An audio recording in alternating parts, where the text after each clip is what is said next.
This is Newcap News. And a popular local bar is stepping up its security after a shooting incident outside the nightclub last month. Partygoers at Amigos will now be subject to a few new screening measures before being allowed into the bar. We're doing pat downs and checking. We're just visually checking people's purses and stuff. All with intent to make sure that people aren't bringing anything in the place that can harm people. They've also implemented a wand metal detector and brought in additional security. We believe that Amigos has been a very safe place. It was our priority when we opened, is to make sure when people come out that they go home and feel well and have a good time. Amigos says people have been receptive to the changes and they're still looking to add more cameras to increase security. Well, Kitscoty and District Rural Crime Watch hosted the provincial annual general meeting over the weekend, the first time the district has hosted the event in its history. Concerns from across Alberta were addressed, followed by a fundraising dinner. Josh Ryan has more. Around 60 rural crime watch associations in Alberta were gathered in Kitscoty for their annual general meeting. To raise their concerns from around the province and bring them to a point so that we can deal them at a provincial level. Key on the agenda was finding new strategies to curb the rising crime rate in Alberta. We have seen an increase. There's been more rural crime watches pop up than ever before. One of the local concerns is finding enough funding for the Rural Crime Watch to run effectively. Just to have money to carry on with our local association and hall rentals, telephone bills, computers, stuff like that. Having the event in Kitscoty met that need, as it's the first time the AGM has been hosted in the District Crime Watch's 36-year history. It's a huge fundraiser for us, and we've got the facilities and we've got a good membership in our association, so it creates a lot of recognition for us. The dinner that evening was able to raise approximately $10,000, which Wright says will go a long way. Right now we're working on a new fan-out system so that we can work with the RCMP and get our messages out quicker. And that's just kind of coming to a conclusion right now. And going forward, each association will work to further educate their regions. That could mean everything from bringing on speakers to different parts of the community, to different fan-out systems, just different ways that they can get out to those communities and get the message on how we can, help deter crime. Josh Ryan, Newcap News. Beef producers from across the region gathered in the border city for the 5th annual Premier Hereford Bull Sale. Our Brian Lentz spoke with producers for their take on the year that was and their outlook on the industry's future. We started having it at 5,000, now 250, 52 and 50, and if I do have it at 52 and 50. Stanley Locke has been selling bulls at the Premier Hereford Sale since it began and says the industry is in a tougher spot now than it was just 1 year ago. Last year in October we were selling calves for $3 a pound, and as of last Friday the same size calves were $1.60. He adds the current politics between Canada and the U.S. could be part of the reason for a decrease in cattle stock futures. So nobody knows what to do. We don't know where to aim it at. So we'll hope everything goes back to where it was and it flows and we keep flow and cattle prices will go up and we'll all be back in business again. Changes in the industry have made producer Kyle Jarvis adjust what he looks for when buying a bull. In my operation, we want higher weaning weights, and so higher weaning weights in the fall is more money in the bank for us off the same cow. Jarvis says despite the challenges, he tries to keep a positive outlook. Oh, I'm pretty optimistic. I'd like to stay optimistic anyway. It helps you get through the day and sleep at night. You can't think of what could go wrong. You gotta stay positive. The cattle and the cattle industry and the people, they're people that have been doing this forever. So we had a bit of a bump in the road. They'll just suck it up and they'll do it all again next year. Brian Lentz, Newcap News. Well, it's a national fundraiser back in Lloydminster for a 5th year. Coldest Night of the year is right around the corner and looking for more participants. Because of the downturn in the economy, there's a greater need to reach their $20,000 goal. The money raised will go towards local services and an expansion project for homelessness in Lloydminster. However, the major goal of the walk is to raise awareness.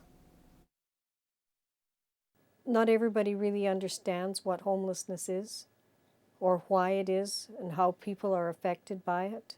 And that's part of what we're trying to achieve with this walk, so that people do have a greater understanding. On February 25th, there will be a 2, 5, or 10-kilometer walk in the cold with a meal and entertainment to finish off the evening. If you would like more information, you can visit their Facebook page. For a long time, there was a shortage of houses to buy in Lloydminster, but now the border city is experiencing quite the opposite. In this week's edition of Retrospect, Gina Martin shows us the ups and downs of Lloydminster's real estate market.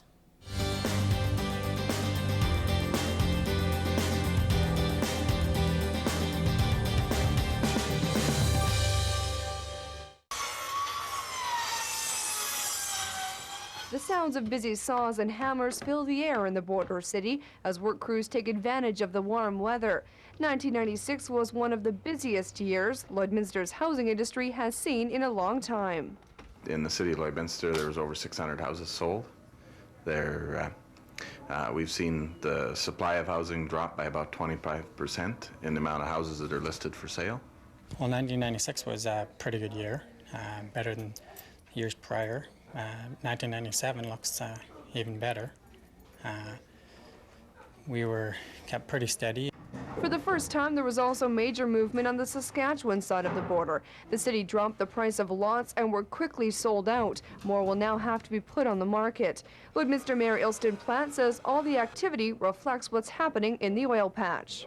Had the oil patch not gone ahead the same way as it has, the definite increase in activity there, I don't think you would have seen as many housing starts either. Low interest rates also played a significant role.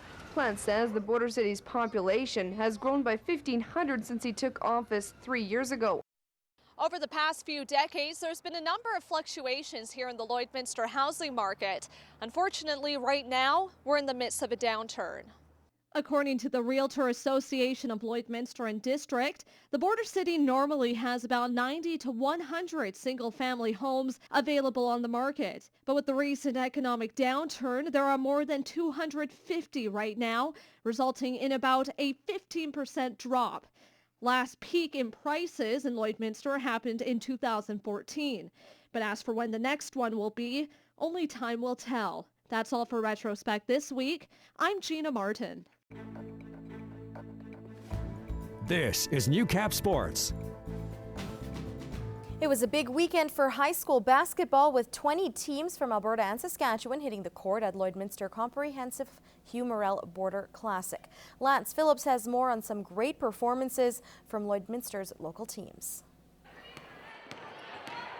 The 27th edition of the Hugh Morrell Border Classic began with a packed house at Lloyd Comp to witness the Holy Rosary senior girls continue their dominance, beating the Barons 67-31.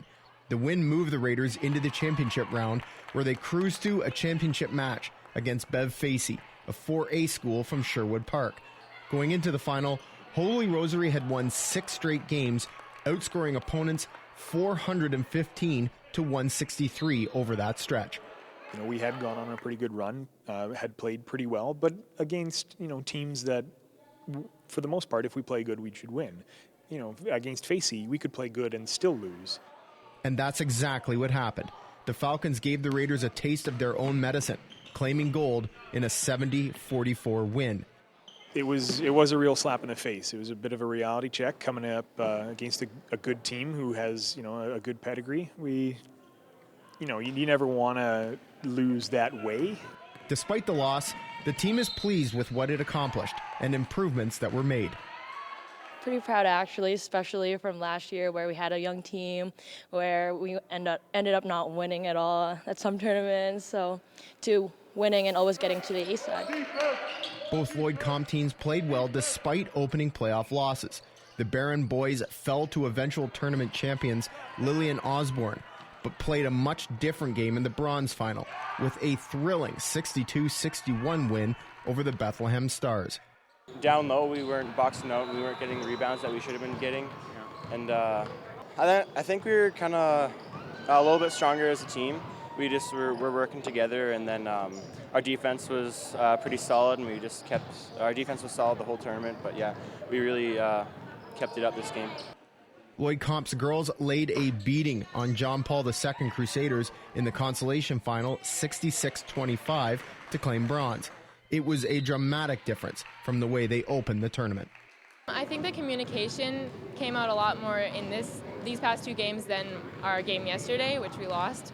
I think that we are playing better as a team and using each other. It feels a lot better. Yeah, it did suck losing against Holy, but coming back with these two wins of how much we won by did help, and it feels really good to come off with a win. It's not always the numbers on the scoreboard. If I can look back and say that my crew worked hard, then we're happy with that. And the last two games, I can say that they put in effort throughout the entire game, and that's an improvement for us, and that's what our focus is going to continue to be on. Though the Barons and Raiders are fiercely competitive against one another across all sports, there's something to be said for representing your city. And that's exactly what players on all four local teams did, and they did it well. 3 of the 4 teams medaled, and the other just a win away from the championship round. Now those are accomplishments that the city of Lloydminster can and should be proud of. Lance Phillips, Newcap Sports, Lloydminster. Here is Newcap weather. Welcome back, everyone. So temperature-wise, we've been up and down this winter. The snowfall that we haven't seen those huge dumps, but we have seen light, persistent snow that adds up. And as well, we've had to deal with really slick conditions. So once again, I'm cautioning you as you go along there, please exercise that extra caution there, anticipate. And the reason why we're dealing with more of these cold conditions as opposed to the areas of snow, you see the areas of precipitation staying to the south, staying to the north of us, and we're dealing with the cold Arctic air setting up in place. The snowfall warnings have moved from Alberta into southern Saskatchewan, and some of them have even moved into southwestern Manitoba. There are extreme cold warnings to the north of us. That'll take us into tomorrow. The closest it comes to our region is some areas around Lac La Biche. And then, of course, with this system that has really done a number on southern BC, Vancouver remains under snowfall warning in this hour. Temperature-wise for our region, looks like we'll settle in the minus 20s, 22, 23,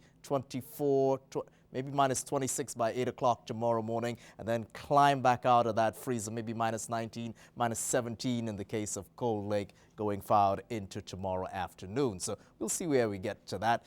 Minus 2 at the moment in Vancouver with light snowfall coming down, so probably another 5-10 centimeters to what they've already got. And those snowfall warnings in BC, some of them extend from East Vancouver Island to the mainland Metro Vancouver area itself. Minus 20 at the moment in Edmonton with the minus 30 feel on that. Light snowfall coming down there as well. Minus 17 in Regina and as well in Winnipeg. Look at that, minus 28 over there in Yellowknife. As we go further afield, +1 in Toronto, overcast in Quebec for minus 14, minus 9 and overcast in Halifax, and light snow showers in St. John's for minus 9 and minus 27 out there in Iqaluit. So come on back to the Battlefords, where minus 22 feels like minus 29 with an east-southeasterly wind at about 10 kilometers per hour. And light snowfall there could persist at about a 30-40% chance into tomorrow. Minus 24 with a minus 35 feel on the overnights into the morning, and then looking for minus 20 as the daytime high. So again, similar conditions to what you saw today.